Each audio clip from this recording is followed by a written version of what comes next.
Bonjour et bienvenue à tous sur notre série de webinaires de Humalia qui se trouve en fait à être notre réponse et notre contribution comme organisation à la crise qu'on vit actuelle. Aujourd'hui, on a un thème fort intéressant qui est capitaliser sur sa raison d'être pour traverser la tempête.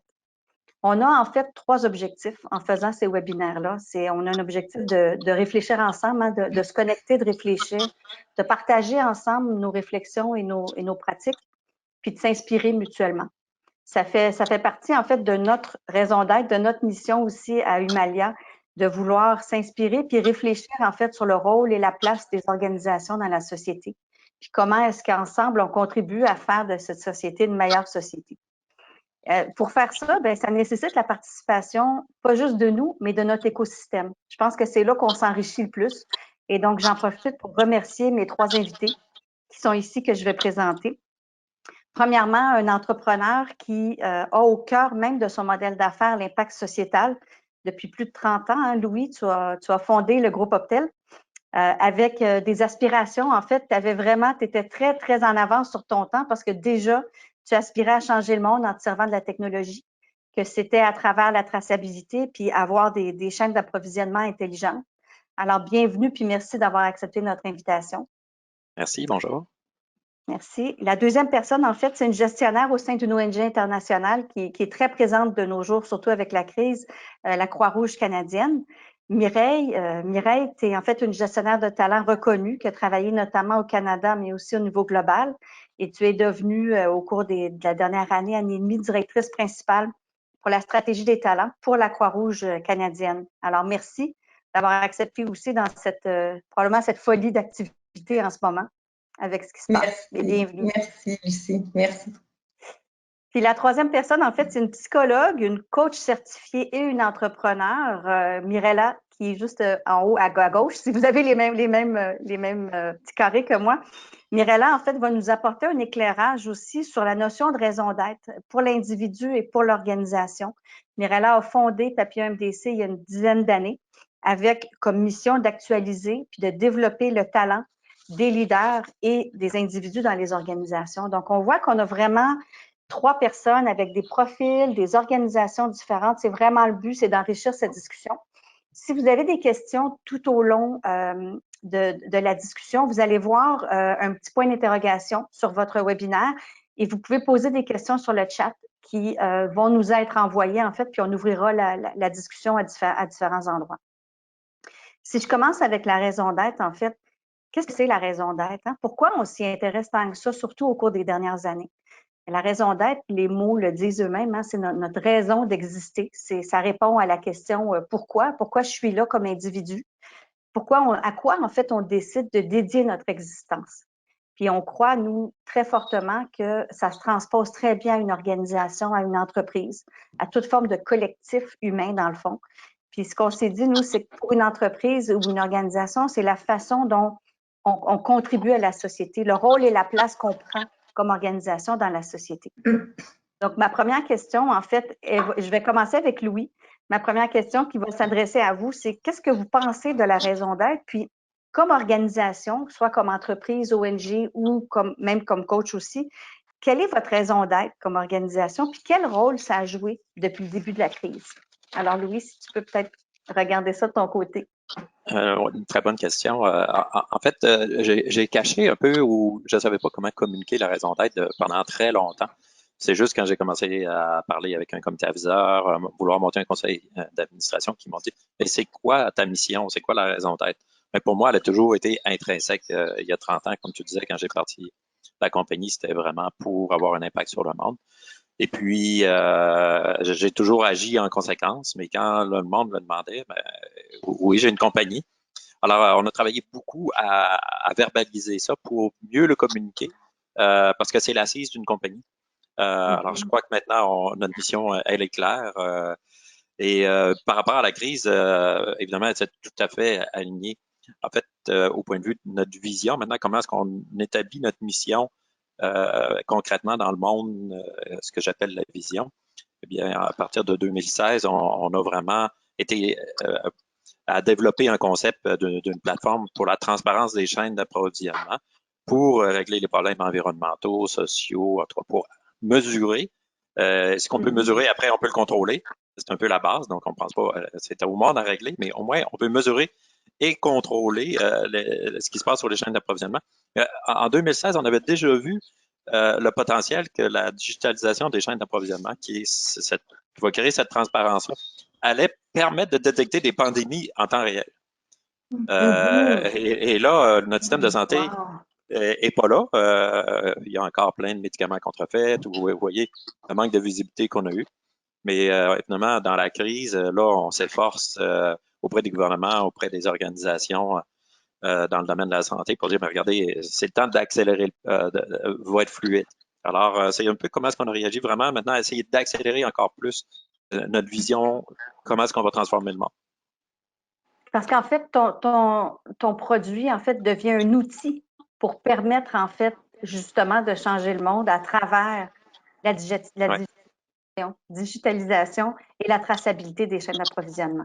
Oui, oui. Super, super. Écoute, ça ne peut pas être plus pertinent en ce moment. Merci beaucoup, Louis. Mireille, peut-être que tu peux nous parler un petit peu de la Croix-Rouge de ton côté, la raison d'être de la Croix-Rouge, puis comment ça s'est exprimé à travers la crise aussi. Oui, absolument. Mais c'est certain que, bon, étant des humanitaires, là, c'est au cœur de ce qu'on fait à la Croix-Rouge. Fait que nous, c'est sûr que notre mission, c'est d'améliorer les conditions de vie des personnes vulnérables, tout autant au Canada qu'à l'international. On a les deux volets ici au Canada. Alors, quand la pandémie est arrivée, on a commencé vraiment à monitorer ce qui se passait en Chine, ensuite de ça en Italie. Et puis, notre groupe international était prêt à aider. Puis, on a vu rapidement que ça s'en venait ici au Canada, que c'était pour être une crise tout autant domestique qu'internationale, globale en fait. Alors, on a vraiment mobilisé les deux équipes, autant gestion des urgences canadiennes avec notre groupe qui est international, qui est spécialisé en services de santé. Alors, on a été capable de faire une belle synergie entre les deux groupes là, à travers la pandémie. Fait que pour vous, en fait, c'est peut-être encore plus tellement direct parce que votre raison d'être, elle est complètement sociétale déjà, mais elle s'est exprimée à travers la crise aussi. Absolument. Puis peut-être que j'irai à Mirella à ce moment-ci parce que ce qui m'intéresse de comprendre aussi, peut-être d'un point de vue psychologue et coach aussi, c'est pourquoi est-ce que cette raison d'être-là, on entend Louis qui exprime pourquoi il a commencé il y a 30 ans, puis Louis, nous, on a eu des discussions dans le passé, mais je me rappelle que, tu sais, comme ingénieur, tu avais vraiment choisi d'être ingénieur pour cette raison-là, avec cette intention de changer le monde, ce qui est quand même très rare à cette époque-là. Puis Mireille, on t'entend parler de ce qui est fondamental aussi au sein de ton entreprise, mais pourquoi c'est important cette raison d'être-là, Mirella, tant au point de vue individuel qu'organisationnel? Qu'est-ce qui fait que ça devient un élément ou peut-être même un ancrage dans des moments comme on passe aujourd'hui? Oui, tout à fait. Et si vous me permettez aussi de faire un pas en arrière, c'est très important aussi de noter que des entreprises qui ont pris le temps vraiment d'encadrer leurs employés avec une raison d'être avant la pandémie, là, durant la pandémie, ça prend une ampleur plus importante pour les employés. Pourquoi c'est important? C'est parce qu'on ne veut pas seulement que les gens se sentent une connexion à leur job. On veut qu'ils pensent et qu'ils croient plus large, sociétal, global, d'une façon de parler. Alors, pour les gens qui ont vraiment un sentiment d'appartenance, c'est important, un sentiment de raison d'être, ça devient un motivateur qu'on est capable d'aller chercher. Parce que le travail, comme la vie de tous les jours, c'est pas toujours facile. Alors, les gens qui sont capables de voir plus que la job en tant que telle, leur responsabilité, ils sont capables aussi d'aller plus loin durant des crises, durant des périodes de difficulté, comme on est maintenant où est-ce qu'on se retrouve dans la pandémie. Puis, si j'essaie d'aller un peu plus loin puis de voir de façon concrète, là, quand on a une raison d'être qui est très claire, qu'on sait où on s'en va, ça donne un sens, comme tu dis, hein, je l'exprime un peu différemment, ça donne un sens, en fait, à ce que l'entreprise ou l'organisation va. J'imagine que ça permet d'unir aussi les efforts, hein, ça, vous pourriez peut-être en parler un peu. Mais je suis curieuse de savoir, dans la crise actuelle, est-ce que vous avez eu à prendre des décisions difficiles? Puis de quelle façon est-ce que vos valeurs ou votre raison d'être vous ont aidé dans cette prise de décision-là ou ont guidé cette prise de décision-là? Puis je m'adresse vraiment à vous trois. Je pense même, Mirella, tu peux même parler dans ton organisation aussi, au-delà d'être psychologue et coach certifié. Mais oui, allez-y. Donc, pour nous, la raison d'être a été tellement le centre de qu'est-ce qu'on fait. Comme raison d'être, on est là vraiment pour aider les individus, peu importe le niveau, le statut, de vraiment prendre conscience de tous leurs talents, aussi de comprendre leurs opportunités et de développer. Durant la pandémie, on s'est retrouvés pas à questionner notre raison d'être, mais d'aller plus profonde avec la santé mentale et vraiment d'aider les gens qui n'avaient pas une sens de plus large que leur job, commencer à penser d'une façon plus globale pour avoir une idée comment s'en sortir de la pandémie. Puis ça, c'est très important. Les gens qui n'ont pas eu la chance de se sentir, de faire partie de quelque chose de plus large, là, durant cette période-là, avec la santé mentale qui touche plusieurs, ben, c'est vraiment le temps où est-ce qu'on s'est demandé comme équipe, qu'est-ce qu'on peut faire pour commencer à élargir une compréhension qui dépasse la job en tant que telle, mais qui va plus loin. Alors, c'est sûr qu'on n'a pas changé notre raison d'être, on a simplement élargi le champ dans lequel on peut rentrer pour aider les gens à continuer leur évolution. OK, merci. Est-ce que quelqu'un d'autre, Louis, est-ce que vous avez eu à prendre des décisions difficiles? Oui, puis bon, on est une entreprise privée et je considère que la crise, bon, c'est clair, c'est une des plus graves crises depuis la dernière Grande Dépression. Alors, on va tomber en grave récession. On l'est déjà, mais ça s'est fait très rapidement. Le taux de chômage aux États-Unis, on voit qu'il y a des estimés que ça va atteindre 20 ce qui s'est rarement vu. Alors, faut pas se le cacher qu'on fait face à un risque financier énorme, puis on ne sait pas combien de temps ça va durer. Peut-être que ça ne durera pas longtemps, peut-être que ça va durer 6 mois, peut-être que ça va durer 1 an. Alors, là, c'est le bien-être du groupe versus le bien-être individuel. Alors, c'est vraiment difficile cette situation-là parce qu'on a dû faire des décisions, c'est-à-dire, OK, on doit protéger le corps, et en plus, c'était un peu traumatisant parce qu'on était déjà en lockdown. Donc là, appeler du monde pour dire, ben, regarde, t'es mis à pied temporairement. Avant, on était avec le monde, on pouvait les accompagner, etc. Oui. Alors, cet aspect-là, justement, de santé mentale, de préoccupation du monde est beaucoup plus difficile à réaliser dans des situations de crise comme ça parce qu'on doit agir vite. La pérennité de l'entreprise, évidemment, dans sa mission, elle doit subsister. Une société où toutes les entreprises sont mortes, il n'y a plus de société après. Il n'y a plus de chaîne d'approvisionnement, il n'y a plus rien. Alors, c'est des choix difficiles, très inconfortables, où on a une mission de vouloir rendre le monde heureux, rendre le monde équilibré. Puis là, tu es obligé de prendre des décisions, de dire, ben, regarde, on ne sait pas qu'est-ce qui s'en vient, mais si ça dure 1 an, il faut se préparer pour ça. Là. Alors, c'est pas évident au point de vue éthique et moral en tant qu'entrepreneur d'une entreprise privée. Là. Puis comment est-ce que ce sens-là, puis cette mission que tu avais déjà personnelle et organisationnelle, puis les valeurs avec lesquelles tu gères ton entreprise, comment ça s'est exprimé à travers ces choix-là? Est-ce que c'était top of mind ou c'était tellement naturel parce que ça fait partie de l'organisation? Ben, je dirais que là, l'aspect financier a primé. Prime, puis envers les décisions, ben, les décisions sont prises par rapport aux finances, on regarde autour des finances, mais OK, si on veut préserver la compagnie, qu'est-ce qu'on doit faire? Alors, ça enlève un peu d'humanité, mais on essaie de le faire avec le plus d'humanité possible, faire comprendre au monde que, regarde, on va tout faire pour que après on puisse recommencer la croissance. Tout à fait, tout à fait. Puis continuer votre mission première. Mireille, est-ce que c'est la même chose? Avez-vous eu à prendre des décisions difficiles? Puis comment ça s'est articulé? Absolument. Tu sais, je pense que là, en ce moment, on voit que la Croix-Rouge est déployée à travers le Canada. On est très, très sollicité. Mais ceci dit, d'un point de vue domestique, on a différents programmes où est-ce qu'on avait des gens qui étaient en interaction avec d'autres gens, comme des cours de RCR, comme du prêt d'équipement médical qu'on a dû mettre sur la glace. Puis nous, ce qui est important, c'était vraiment de garder nos gens avec nous. On ne voulait pas créer une incertitude d'un point de vue financier. On voulait les sécuriser. Alors, on a eu à mettre les programmes sur la glace, mais quand même, on a été capable de faire une belle réaffectation de nos gens à travers les programmes où est-ce qu'on avait besoin d'avoir un petit peu plus de manpower, si je peux dire. Là. Mirella, as-tu quelque chose? Oh, pardon, vas-y. Non, non, Vas-y. vas-y. Non, ce que j'allais dire, c'est que, Mirella, est-ce que tu as quelque chose à ajouter là-dessus? Parce que j'aimerais peut-être ramener une discussion que toi et moi, on avait eue aussi Ouais. par rapport à ça, mais je te laisse aller. Ouais. J'aimerais bien ajouter un point qui est très important, puis là, je m'adresse à tout le monde, mais surtout à Louis. Ce qui est très important, c'est de savoir aussi que quand on bâtit une raison d'être dans notre compagnie et quand les gens, quand il faut que tu prennes des décisions très difficiles, ce que nous, on est en train de remarquer, c'est que ça passe d'une façon plus facile. Les gens sont capables de raisonner, sont capables de voir que la raison d'être, c'est qu'est-ce qui va les aider à traverser cette période de difficulté. Alors, c'est très important de souligner aussi qu'une raison d'être aide aussi au niveau de la confiance envers nos leaders.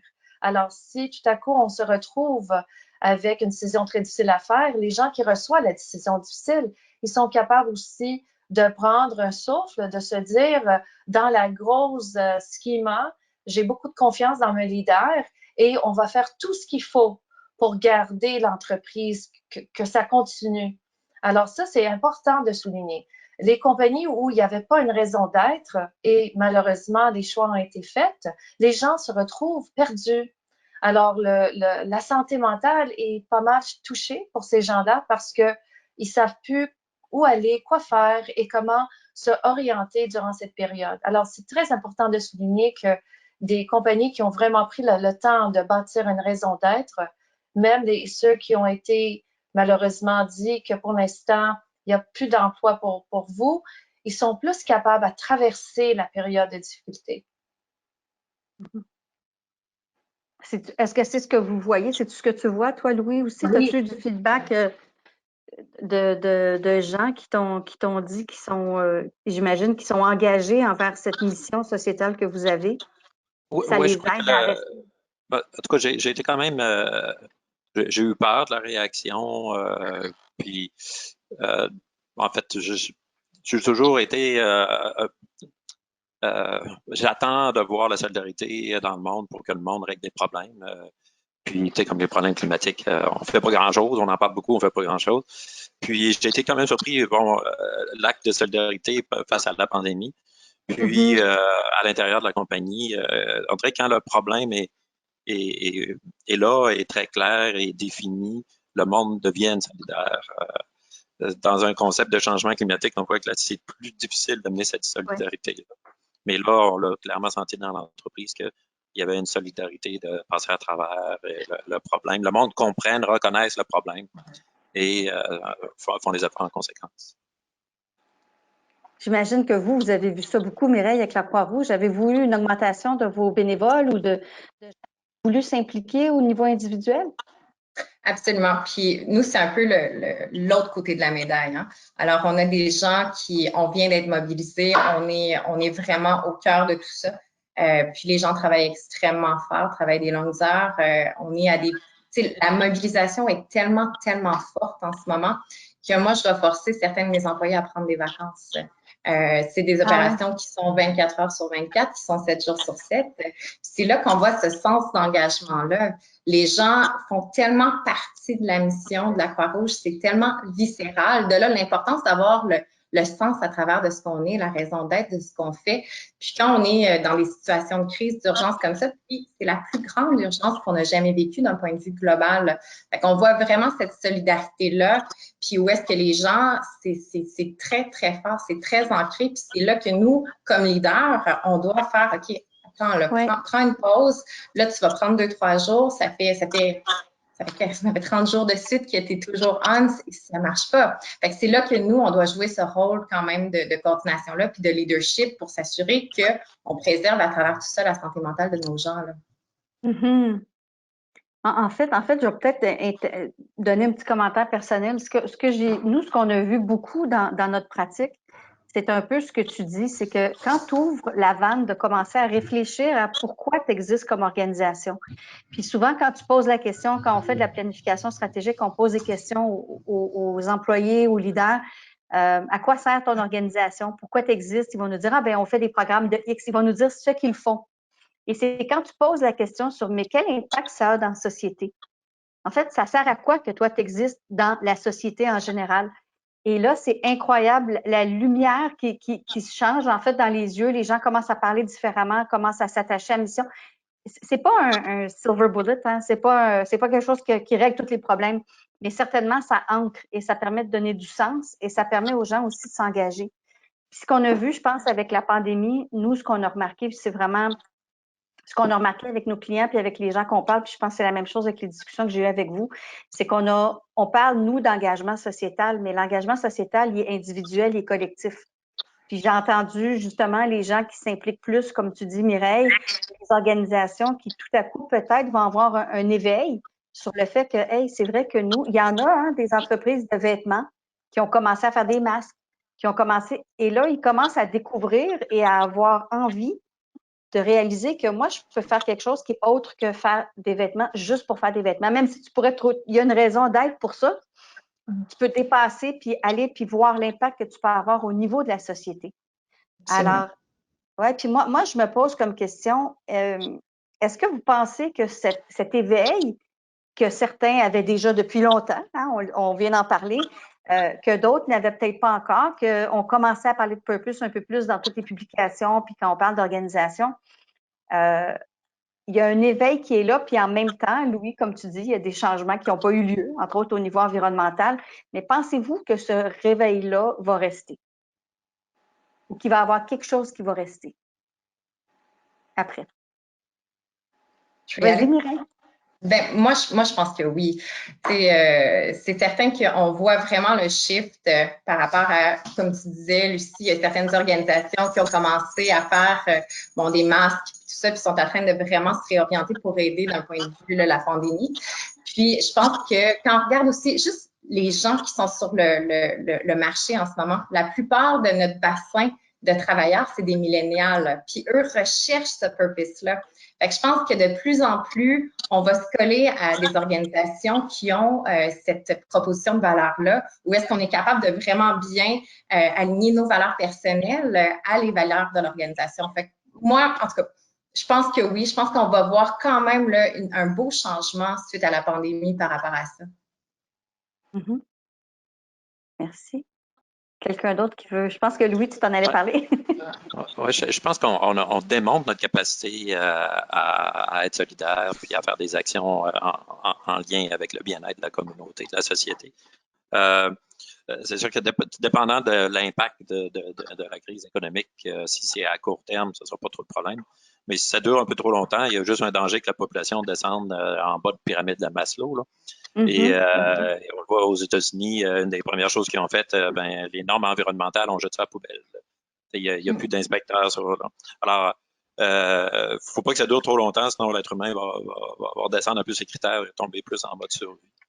Alors, on a, en tant qu'entrepreneur, la Croix-Rouge, on a vraiment un devoir de repartir le plus rapidement possible l'économie dans un monde durable. C'est peut-être une occasion de la partir comme ça. Mais de ne pas laisser pour compte, actuellement, c'est des milliards de personnes qui risquent d'être laissées pour compte. Là. En Afrique, ça va être un peu épeurant, l'impact de la crise. Tout à fait, tout à fait. Merci. Mirella, est-ce que tu as quelque chose à rajouter par rapport à ce sujet-là comme tel? Oui, absolument. C'est sûr que moi, je suis un optimiste. Alors, je suis d'accord avec vous deux en disant que oui, absolument, il va y avoir quelque chose de très bien qui va sortir. Cependant, étant donné que je suis aussi dans des conversations plus difficiles par rapport à comment les gens se sentent, alors ceux qui vivent une période maintenant très difficile avec l'anxiété, l'angoisse, la tristesse, la peur, c'est vraiment plus difficile pour les faire cheminer vers une raison d'être, surtout s'ils font plus partie d'une entreprise. Alors là, ils se questionnent, comme Louis l'a bien mentionné, sur financièrement.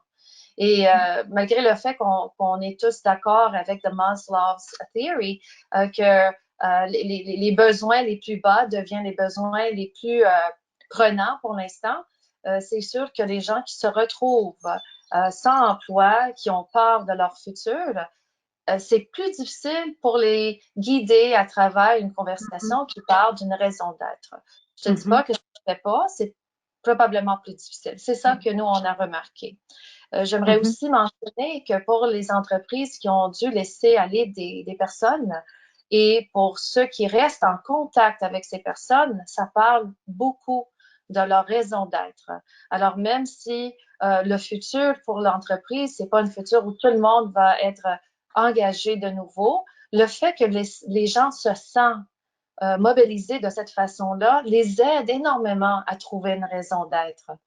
Alors, l'autre travail qu'on fait, c'est qu'on encourage les entreprises qui ont laissé aller les employés de rester en contact, même pour les aider à traverser cette période difficile, parce qu'on veut que les gens retournent à un mode de vie avec une raison d'être. Donc, quasiment utiliser, un petit peu pas utiliser, mais voir la crise aussi comme une opportunité pardon, un catalyseur, dans le fond, de pouvoir se questionner sur la raison d'être éventuelle. Absolument. Tout à fait. Je vois qu'on a eu des questions, puis je rappelle à tout le monde, en fait, que si vous avez des questions, gênez-vous pas. La première question qu'on a, je vais en profiter pour y aller. Il y a une question ici pour Louis, en fait. Louis, tu parles de récession économique. Est-ce que tu penses que cette récession économique et la crise va changer la façon de faire des affaires ou de regarder le profit? Ouais, je pense pour une question difficile. Je pense que c'est peut-être plus aux psychologues de répondre par rapport à ça. J'espère que oui, mais quand même, on le voit dans une crise, les profits, que ce soit maintenant juste pas avoir trop de pertes, les finances quand même, c'est ce qui roule toutes les organisations, etc. Il y a juste le gouvernement, on dirait, actuellement, qui regarde pas à ça, qui dépense sans regarder l'argent ou la dette s'en venir.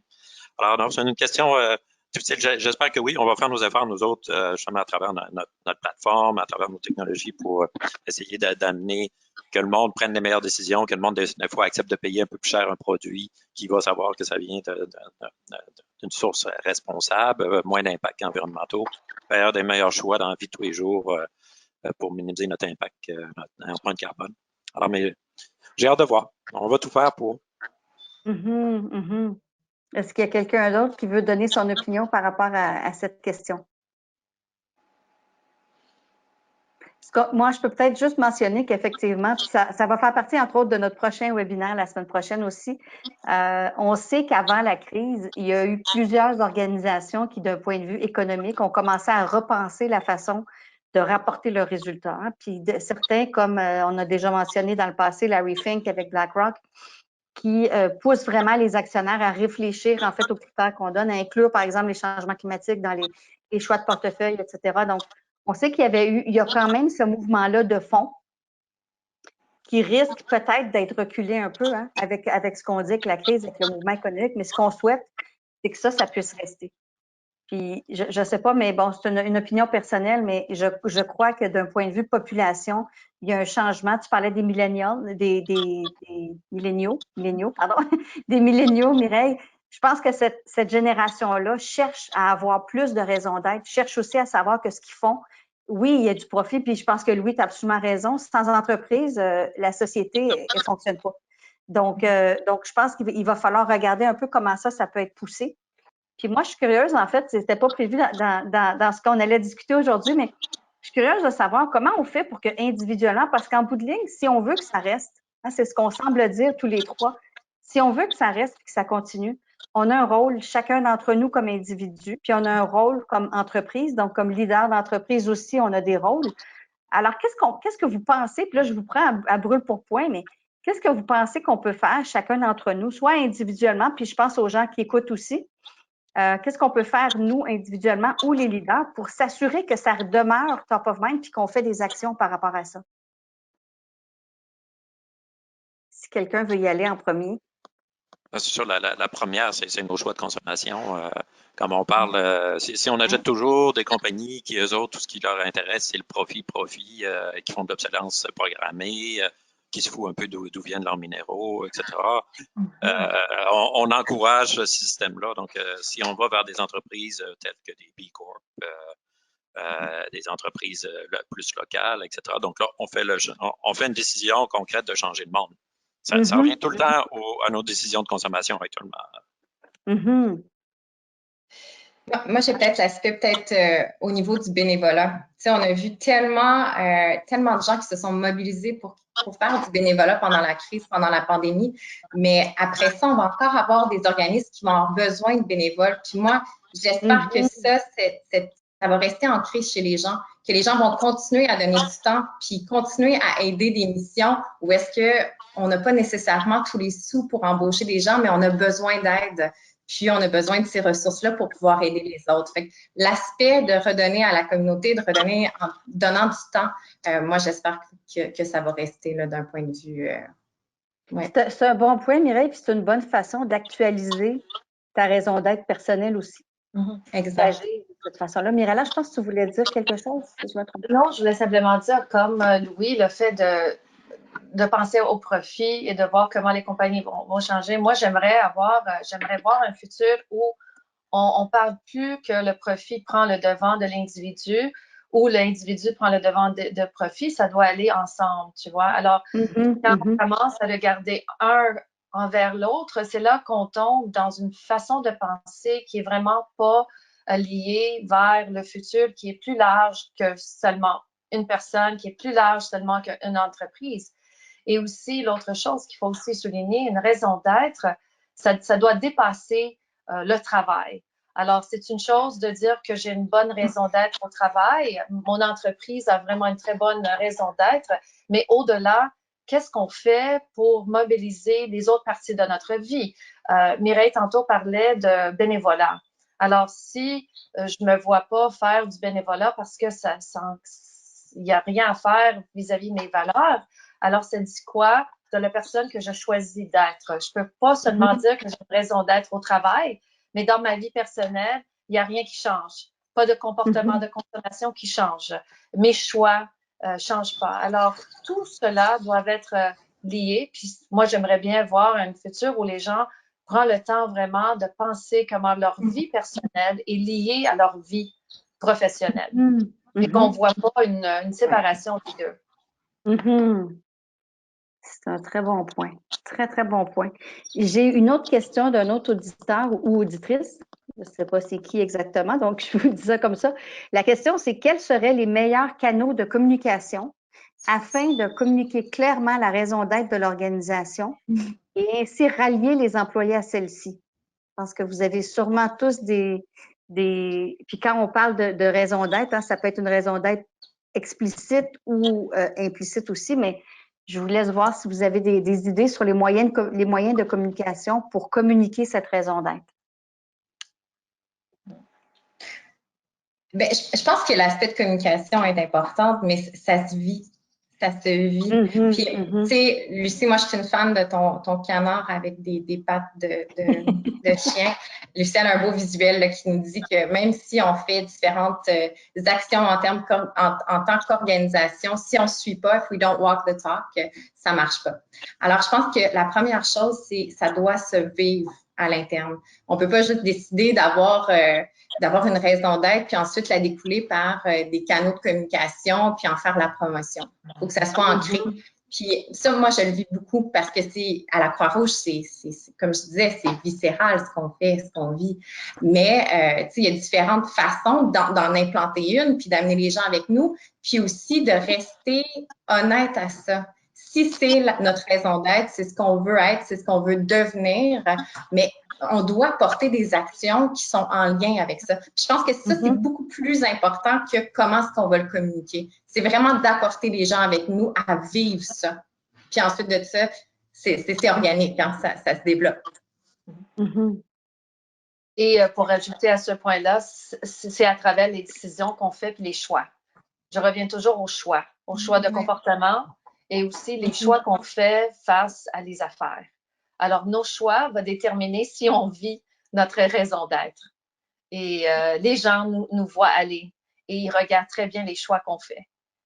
Ça peut aller des choix d'un individu, ça peut être un choix d'un service, ça peut être un choix de la façon qu'on répond au marché. Alors, les choix vont déterminer d'un volume plus large que une communication écrite qui tu es comme entreprise.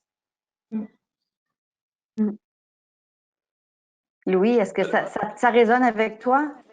Oh, oui, on travaille toujours là-dessus, évidemment. Comment amener ça? On est 600 employés distribués à travers le monde. Donc, problème de partager les valeurs, la mission est immense.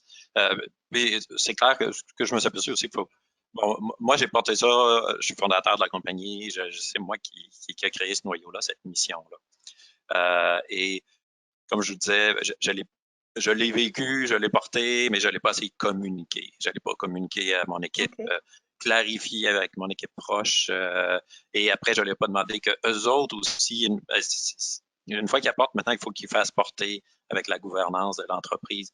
Alors, j'ai été un peu coupable de m'en donner, de dire, ouais, mais on s'en va là, voici notre mission. Puis après de regarder quel monde, ouais, mais c'est pas ça qu'on vit. Alors, j'ai ma responsabilité de s'assurer que mon noyau proche soit aligné, comprenne exactement, partage ça, et après qu'eux autres, leur noyau proche le fassent.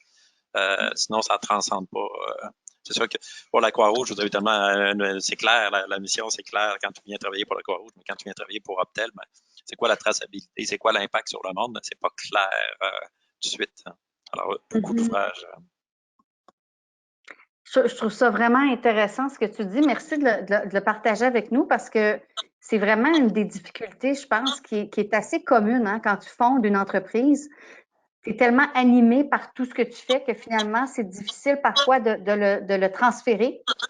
Puis, est-ce que tu sens qu'il y a toutes des choses que tu as fait en particulier avec ton équipe de direction ou avec tes gestionnaires, avec tes employés, où tu sens que ça a vraiment fait une différence dans l'appropriation, dans l'organisation de cette raison d'être? Y a-t-il quelque chose que tu peux partager que tu dis, ouais, en fait, c'est juste que plus j'en ai parlé, plus c'est arrivé, ou y a-t-il des choses en particulier que tu as senti, ah, là, où j'ai recruté les bonnes personnes qui croyaient à ça dès le départ, ou il y a eu quelque chose qui s'est passé, un noyau, quelque chose? Ben, c'est sûr que je pense avant, il faut communiquer, répéter. Et après, même, on va influencer même le recrutement. Parce que bon, il y a 10 ans, je n'étais pas à l'aise quand je passais tout le monde en entrevue de dire qu'à regarde, à Optel, on veut changer le monde. C'était pas à la mode. Les changements climatiques, c'était pas un problème. Alors, maintenant, c'est clair, c'est affiché. Mais donc, c'est répété pour que ça descende jusqu'à demain dans le recrutement. Puis après, évidemment, plus tu recrutes du monde qui s'aligne avec les valeurs, ce qui est le cas depuis 2016, où là, on a été vraiment plus fort là-dessus. Le noyau, tout. Donc là, le monde qu'on engage maintenant, c'est plus juste moi qui pars. Eux autres sont capables de partir aussi à créer leur noyau à l'intérieur de l'entreprise. Il faut quand même répéter. Oui, tout à fait, tout à fait. Est-ce que Mireille ou Mirella, vous avez quelque chose à ajouter? J'ai reçu d'autres questions aussi, mais je vais vous laisser la chance si vous avez quelque chose à rajouter sur ce point de vue-là. Non, ça va? OK. J'ai une réflexion, en fait, de quelqu'un en ligne, qui est une réflexion et une question. Alors, je vais le lire textuellement. Quelqu'un qui dit, c'est une citation, « On ne peut pas changer le monde, mais on peut changer les faits. Si on change les faits, on change les points de vue. Et si on change les points de vue, on peut changer le monde. » Cette phrase était sur le mur de Berlin. La crise sanitaire démontre qu'on peut agir pour réduire les émissions de CO2. 4 %. C'est un fait majeur et unique. Je pense que cela changerait les points de vue et bientôt le monde. Qu'en pensez-vous? C'est bien comme question. Je pense que d'un point de vue psychologique, puis je repense un petit peu, j'ai plusieurs choses qui me viennent en tête. Hein. On parle d'un point de vue psychologique. Souvent, on parle de la théorie de l'iceberg, là, où est-ce que sont les comportements viennent de ce que tu crois. En fait, c'est un peu à quoi ça fait référence. Je pense aussi, Louis, à toi, qui a beaucoup dédié avec ta fondation, d'essayer de changer aussi les perceptions puis les comportements des gens.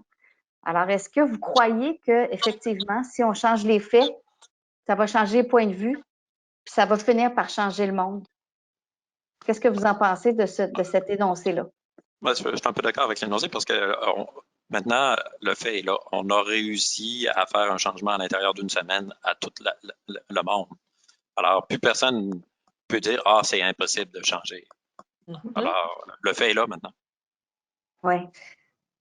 Puis, si je deviens un petit peu plus granulaire, quand on regarde juste les émissions qui ont nettement baissé, puis moi, j'ai toujours eu des rôles qui étaient globaux. Alors, j'ai toujours voyagé énormément pour ma carrière, mais je me rends compte que ça fait 8 semaines que je fais je fais mon travail à la maison, puis ça se passe très bien. Est-ce qu'on est obligé d'être autant à l'étranger? Est-ce qu'on peut changer nos façons de travailler? Comment est-ce qu'on peut s'adapter pour avoir aussi un carbon footprint qui réduit, mais en étant tout aussi productif et efficace dans la façon qu'on fait les choses? Tout à fait. Pour moi, la question, c'est toujours l'individu. C'est l'individu qui fait le choix. Et quand on regarde changement de perception, changement d'attitude, changement de comportement, on a l'individu qui doit choisir de changer. Alors, la façon, je pense, meilleure de le voir, c'est on va présenter le contexte. Malheureusement, la pandémie, c'est pas un contexte qu'on a choisi. Ça a été choisi pour nous. Et il y a ceux parmi nous qui sont en train de changer, sont en train de réaliser différents choix.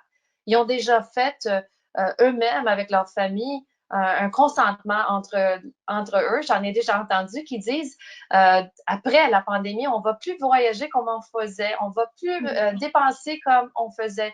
Mais vous voyez très bien, il y a le choix de l'individu. Alors, pour changer les perceptions, il faut qu'on crée des opportunités. Il faut qu'on laisse les gens voir qu'il y a d'autres façons d'agir. Et par la suite, en fait, il faut encourager le choix. Mais on reste toujours avec l'individu parce que dans le même sens, j'attends aussi des gens qui disent qu'ils ont vraiment le désir de retourner comme ça a été. Alors, ils vont rien changer. Alors, même si la pandémie change plusieurs gens dans leur choix, il y a des gens qui disent j'attends pour voyager de nouveau, j'attends pour aller magasiner comme je faisais, j'attends de retourner comme ça a été pour moi.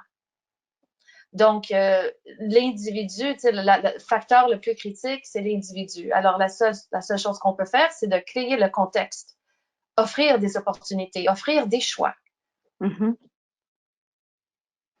Merci. Ça s'applique en entreprise aussi, je pense. Absolument. Offrir des choix, justement. Je pense que c'est très, très pertinent ce que tu dis parce que comme entreprise et comme leader d'entreprise, c'est sûr que si tu donnes le choix à quelqu'un, tu crées le contexte, comme tu dis. Tu rappelles peut-être la raison d'être organisationnelle, mais individuelle aussi des gens. Peut-être que tu crées le terrain fertile pour que ces gens-là prennent les décisions qui vont être en ligne avec la mission. Et c'est pour ça qu'une raison d'être d'une entreprise est souvent très, très difficile de soutenir parce qu'il faut être très, très prudent de comprendre que dans la communication, on communique la raison d'être. Dans nos choix, on communique la raison d'être. Dans la façon qu'on va renforcer certains comportements chez nos leaders, on est en train de renforcer la raison d'être. Alors, autre que la Croix-Rouge, où la mission est claire, ça fait partie de qui ils sont, puis les gens qui veulent aller travailler, ils vont là déjà avec, dans leur vie personnelle, ils ont déjà cette vision-là, ils ont déjà cette valeur, mais autre que ça, les entreprises doivent être capables de voir qu'une raison d'être, c'est pas seulement de le dire, ça doit être, ça doit faire partie de DNA de l'entreprise pour que les gens ont le choix de choisir. C'est une chose pour un employé de dire oui, moi aussi, je suis d'accord avec la raison d'être, mais il continue avec les mêmes comportements qu'avant, ça donne à rien. Alors, comme entreprise, il faut être conscient il faut toujours créer des opportunités pour que les gens choisissent la raison d'être. Louis, est-ce que ça te dit quelque chose? Je t'ai vu prendre des notes. Je ne sais pas si tu as quelque chose à rajouter. Oui, j'ai pris des notes. Oui. Non, c'est bien. Des fois, on a peur. Des fois, ils ne comprendront pas tout le contexte, etc. Donc là, on prend des choix à l'exécutif. Mais c'est toujours un peu le déchirement. Oui, mais on devrait leur donner la parole là-dessus. C'est toute cette complexité-là de contexte. Puis ça se bâtit, hein, une culture, puis le fait, comme vous dites, le fait que comme entreprise, on fasse confiance à nos employés aussi, c'est quelque chose qui se bâtit avec le temps. C'est pas quelque chose, à moins que tu sois fondamentalement comme ça, mais même à ça, les expériences vont faire en sorte que cette confiance va se bâtir, cette culture va se bâtir, puis il va y avoir une cohérence aussi qui va s'aligner. Puis aussi une cohérence avec les pratiques d'affaires. Je pense que je reviens à ce que vous avez tous dit, c'est que c'est beau d'avoir une raison d'être, puis de le communiquer, puis de dire tout ça, mais on veut pas que ce soit juste des mots. Il faut que ça soit ancré dans nos pratiques d'affaires, dans nos décisions, dans la façon dont on agit, pour que ça soit vraiment intégré comme tel, puis qu'on en tire les bénéfices. Et j'ai une dernière question parce que je vois le temps qui file, puis je pense qu'on pourrait parler vraiment longtemps. Il y a une autre question, c'est pas une dernière, il y en a eu plusieurs autres, mais une des questions qui est plus tactique, je vais vous la poser, puis après, on va aller vers la conclusion, puis peut-être si vous aviez des derniers mots ou des conseils à donner aux gens en ligne.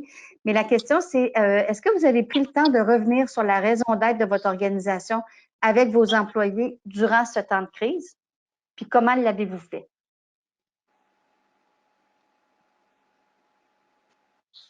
Personnellement, non. Au début, c'était très réactif, mais Oui. après, on a créé des équipes comme là, on a développé une application pour le COVID, pour les Oui, entreprises, tout à pour fait. protéger la santé, etc. On a établi plein de petits programmes à gauche, à droite, offert des solutions pour la traçabilité des masques, pour empêcher, en tout cas, tout ce qui se passe actuellement. Alors, on a été très actifs et agiles, mais on assume que le monde ne comprenne pourquoi est-ce qu'on fait ça, mais c'est pas toujours vrai. Hein. Oui, La communication, le monde d'après se demande, mais pourquoi vous faites ça? oui, c'est un bon point. Mireille, Mirella?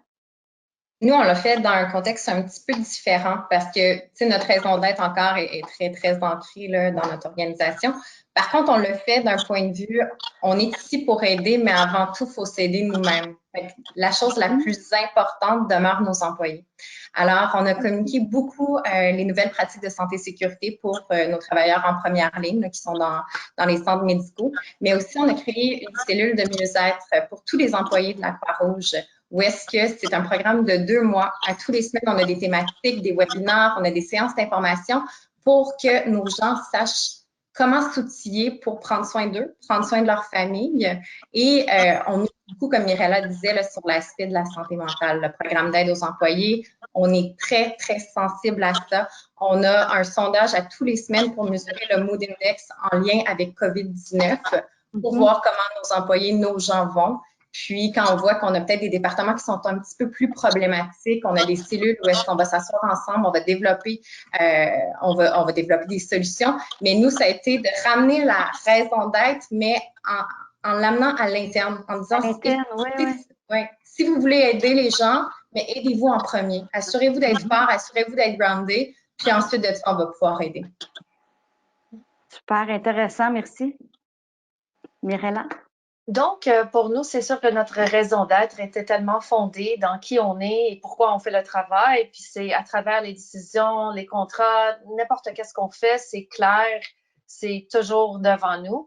Qu'est-ce qui a changé pour nous? C'est deux choses. Premièrement, on s'est retrouvés dans le feu avec nos clients et il s'agissait d'ouvrir le champ de conversation vers leur bien-être, leur santé mentale et aussi ceux qui appartenaient à leurs employés. Dans l'autre sens, étant donné qu'on croit beaucoup à redonner à la société, donc on s'est retrouvé à faire beaucoup, beaucoup de travail à pro bono parce que, comme j'avais mentionné, plusieurs des gens se retrouvent sans emploi.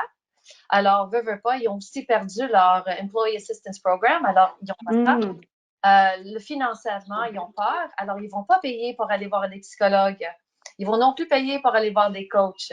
Alors, quand on reçoit des appels par des employés qui se retrouvent malheureusement dans cette situation-là, on les accepte. Donc, on travaille avec. Alors, on s'est retrouvé à faire beaucoup de pro bono.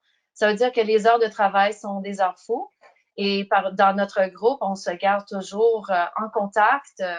On a des appels, on a des webinaires où est-ce qu'on est capable de partager comment nous, on est en train de vivre aussi avec notre famille, nos proches pendant cette pandémie-là.